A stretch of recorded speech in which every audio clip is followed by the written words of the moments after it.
Hey, what's up everybody? It's your boy Keith Allen, and our first pro player analysis of Season 8 is on the boy wonder himself, Mongrel. We're also really excited to announce that we partnered with Mongrel to create the most advanced Fortnite guide ever. Now, all you have to do is register on ProGuides.com, and you can do it for free. To hype you up for the course, let's jump right into a creative 1v1. Mongrel has been playing against other pro players in creative. In this fight, he's against Fnatic Motor. We're going to watch this fight all the way through before we go back and analyze certain key points. Let's get started.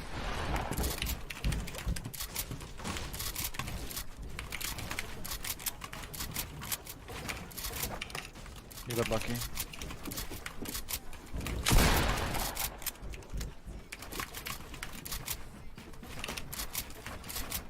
You play like Manon, like you're just so defensive.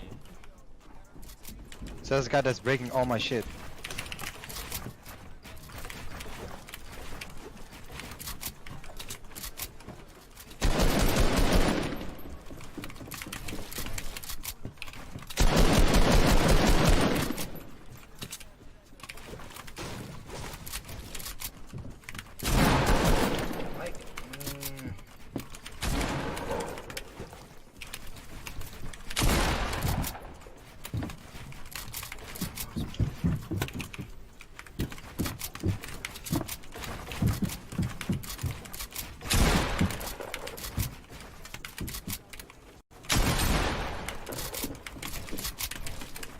In a row, let's go.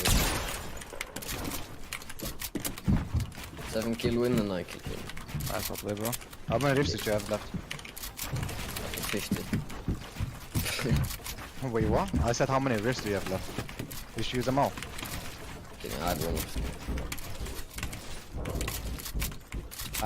I got an extra one from a kill though.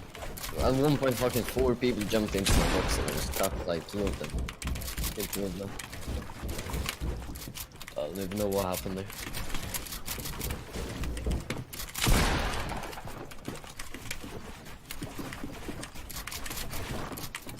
Should've been mine. I'm dead. Oh my god, I fucked up double. And I fucked up 3 times. That was such an easy win. Mongrel starts off spamming 90s, but right at this moment, you can see him tilt his camera for a second. He sees that Motor is below him. From this point, Mongrel knows that all he has to do is triple 90 one more time to secure height. The ability to build that fast and still keep track of his surroundings is why Mongrel is a beast. Let's move on to the next important detail. Mongrel decides to shoot Motor down during his retake. However, since the fight has so many builds, Motor was able to connect to old builds. A lot of players would give up in Turtle, but look at what Mongrel does here. High ground players can't see when you're directly beneath them. Mongrel bought himself enough time to find a weak spot and broke Motor down. Although Mongrel doesn't retake high ground here, he at least gave himself a chance. And speaking of retakes, let's watch the key moment that sealed Mongrel the win. Mongrel fights for high ground with a bunch of cone wall ramp tunnels.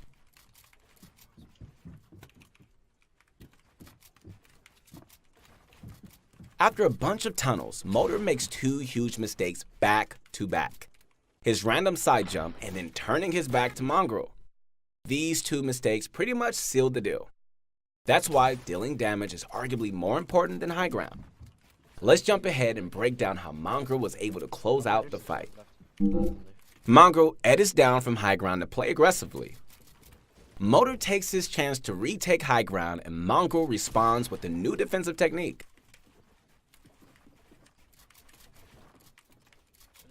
I'm dead. Oh my god, I fucked up double. To close out the fight, Mongrel spams retakes until Motor messes up. From here, Mongrel sprays him out and wins the fight. Creative fights might not be realistic, but they're a great place to learn new building techniques.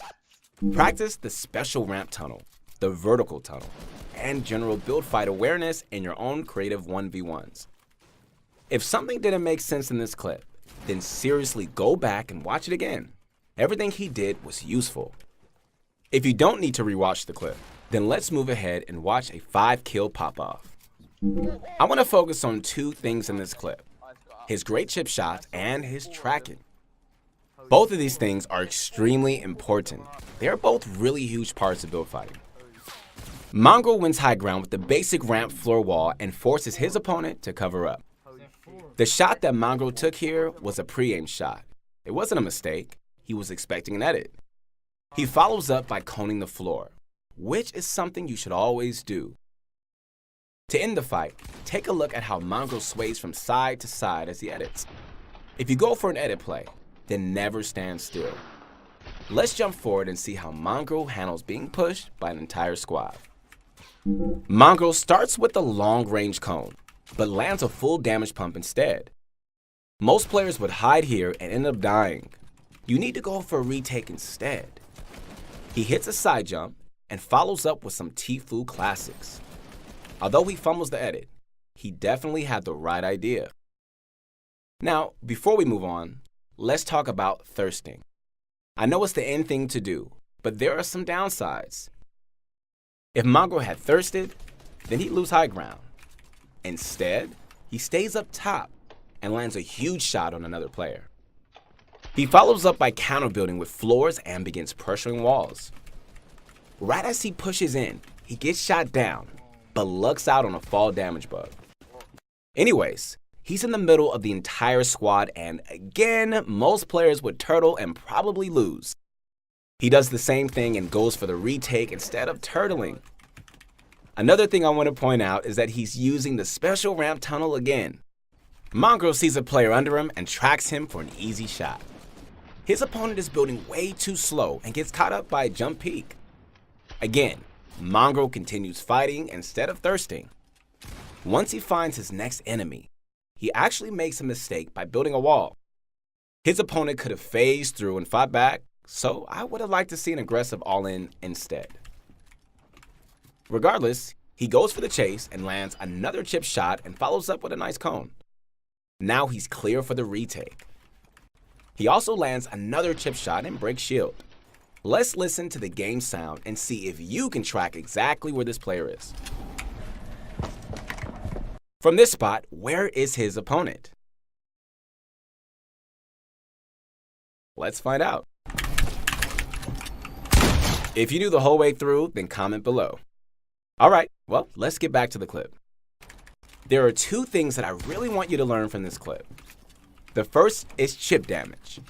Always go for it because it adds up and makes your opponent play scared. You can always go for chip damage in build fights, so keep trying. The second is tracking with sound. You can practice your tracking without pressure by watching streams and trying to predict where players will be, just like I had you do in this clip. Let's watch another great solo squad wipe. Mongrel starts off with a stroke of luck because his enemies aren't shooting him down, so he has free high ground. Even though he sees 2 targets to his south, he turns to the left and picks off the isolated target. This is 100% the right play. If he had targeted the southern players, he would have run into a 2v1, but instead, he goes for the easy pick. As another player rushes in, Mongrel builds stationary 90s to ensure that there's no weird phasing going on. He also cracks his shield with the chip shot and quickly follows up with the down edit for the kill. Editing down is less risky than jumping down because it's faster and less predictable. A lot of players tend to jump, and that's just not the way to do it. After the kill, Mongrel starts taunting his enemies. You probably shouldn't do this unless you're Mongrel. If he were against better players, then he'd be dead. What I do like is that he's challenging fights from low ground by predicting peaks. Once Mongrel has had enough, he goes back for high ground. I know I say this a lot, but look at how Mongrel is only building 1 to 2 tiles of high ground. He can hear everything, deal good damage, and even has the option to engage. High ground done right, nets in the kill, and now there's only 1 player left. Let's see how he ends the fight.